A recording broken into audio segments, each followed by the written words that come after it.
ومن أحسن قولا ممن دعا إلى الله وعمل صالحا وقال إنني من المسلمين.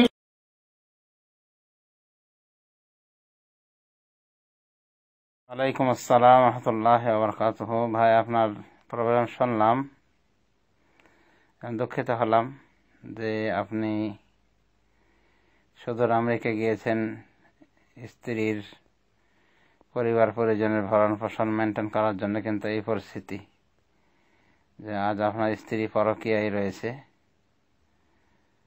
পরকীয়া প্রেমিকার সাথে সে এভাবে গা ভাসিয়েছে এবং আপনার 1 বছরের একমাত্র সন্তান, সেটিরও যত্ন করতেছে না। এই অবস্থায় যা করণীয় আপনার সেটা হলো যে আগে আপনি আপনার স্ত্রীর সাথে কথা বলেন। এগুলো গুজবত হতে পারে যে শুনছেন আপনি। যদি নিশ্চিত হয়ে যান যে সে দৈহিকভাবে জড়িয়ে গিয়েছে বা পরকীয়া প্রেমে লিপ্ত হয়ে গেছে এবং সেটা থেকে বিরত হওয়ার নয়, তাহলে এই জাতীয় স্ত্রী থেকে হাত ধুয়ে নেওয়া উচিত। কারণ এই জাতীয় স্ত্রী আপনি যদি ধরে থাকেন আর সে তো এভাবে দৈহিক সম্পর্ক করে থাকে অন্যের সাথে, এটা জানার পরও যদি আপনি স্ত্রীকে মেনে নিয়ে থাকেন, তাহলে তো আপনি এক প্রকার দায়ুস, আর দায়ুসের জন্য জান্নাত হারাম করা হয়েছে। দায়ুসের জন্য জান্নাত হারাম। তো আপনি নিশ্চিত হন আপনার স্ত্রী আসলে কি ওইরকম পরকীয়ায় জড়িত। যদি নিশ্চিত হয় জড়িত থাকার কথা জানতে পারেন, তাহলে আপনি এরকম স্ত্রী থেকে অব্যাহতি নেওয়ার চেষ্টা করবেন। কারণ সে আপনাকে চায় না, তা আপনি তাকে নিয়ে কি করবেন। আর সর্বোপরি কথা যে ওকে রাখলে আপনার ধর্মের সমস্যা, ধর্মের দৃষ্টিকোণ থেকে আপনি তাকে রাখতে পারবেন না। আপনি যদি রাজি হন তার এরকম প্রেমের উপরে, অবৈধ ভালোবাসার উপরে, পরকীয়া প্রেমের উপরে, তাহলে আপনি দায়ুসের খাতা আপনার নাম যাবে। রাসূলুল্লাহ সাল্লাল্লাহু আলাইহি ওয়াসাল্লাম বলেন 3 জনের উপর জান্নাত হারাম। সহিহ জামে গ্রন্থে হাদিস এসেছে। এই হাদিসের ভিতরে বলা হয়েছে যে 3 জনের উপর জান্নাত হারাম। 3 জনের একজন হলো দায়ুস, যে নিজ পরিবারে বেহায়া অশ্লীলতাকে প্রশ্রয় দেয়, মানে কিছু বলে না, ইনকার প্রতিবাদ ছাড়াই সে ওটাকে প্রশ্রয় দিয়ে রাখে, বেহায়া অশ্লীলতাকে প্রশ্রয় দিয়ে রাখে। এই হলো 3 জনের একজন। আরেকজন বলা হয়েছে যে পিতামাতার অবাধ্য সন্তান। আরেকজন বলা হয়েছে যে সদা তাড়ি মদ পান করে, মানে নেশা করে, যে সদা সর্বদা। আর হাদিসে রাসূলুল্লাহ সাল্লাল্লাহু আলাইহি ওয়াসাল্লাম বলেন সালাসাতুন ইয়াদউনা আল্লাহ ফালা ইস্তাজাব লাহুম। 3 জন ব্যক্তি দোয়া করে কিন্তু তাদের দোয়া কবুল করা হয় না। এদের ভিতরে একজন যে রাজুলান কানাত ইনদাহু ইমরাতুন সাইয়্যিদাতুল খুলুকি ফালাম ইতাল্লিকহা। এমন ব্যক্তি, এমন পুরুষ যার অধীনে স্ত্রী রয়েছে খারাপ চরিত্রের, দুশ্চরিত্রের, কিন্তু সে তাকে তালাক দেয়নি বা তালাক দেয় না। আর একটা হলো আরেকজন ব্যক্তি যার দোয়া কবুল করবেন না, আল্লাহ দোয়া করলেও কবুল করবেন না। রাজুলুন কানা লাহু আলা রাজুলিন দাইনুন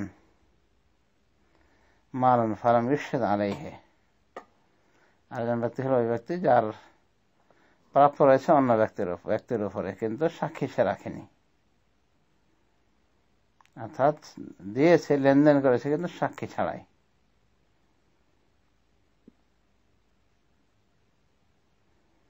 এই জাতীয় লোকের প্রতি নিন্দাবাদ জ্ঞাপন করা হচ্ছে এভাবে যে তার দোয়া কবুল করা হবে না। আরেকটা হলো রাজুলুন আতা সাফিহান মালাহু। ওই ব্যক্তি যে নির্বোধের হাতে মাল দিয়েছে, নির্বোধকে মাল দিয়েছে। অথচ আল্লাহ বলেন ওয়ালা তুতু সুফাহা আমওয়ালাকুম, তোমরা তোমাদের ধন সম্পদ দিও না তোমাদের মাঝে যারা নির্বোধ তাদেরকে।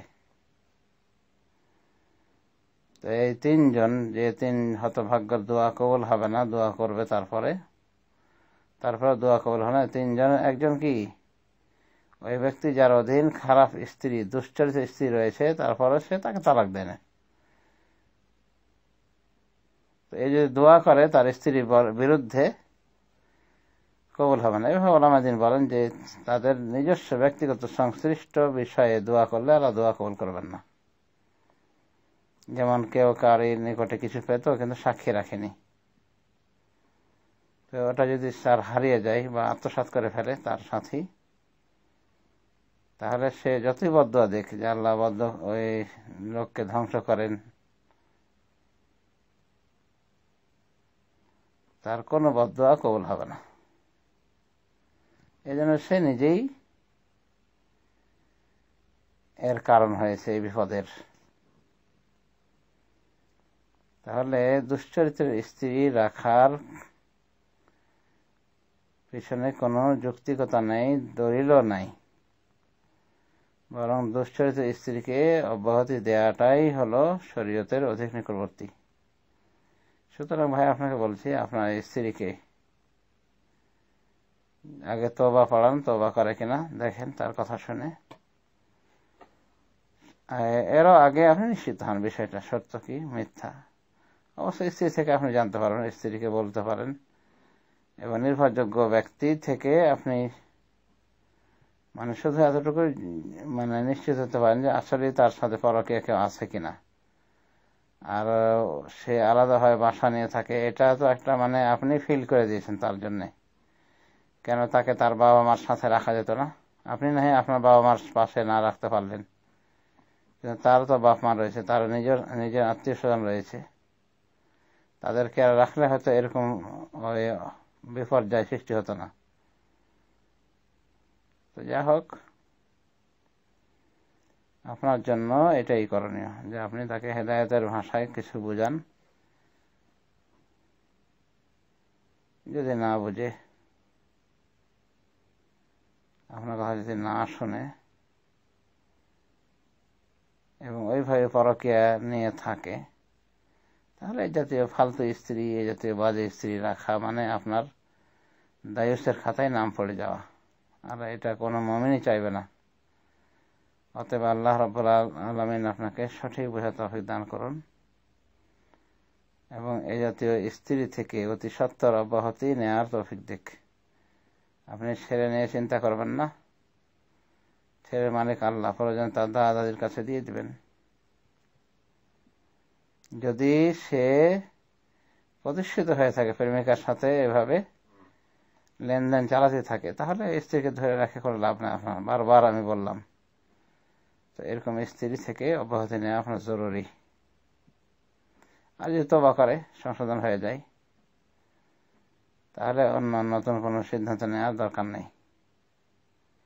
তা আপনি ডাইরেক্ট তার সাথে কথা বলে জানতে চেষ্টা করেন সে কি চায়।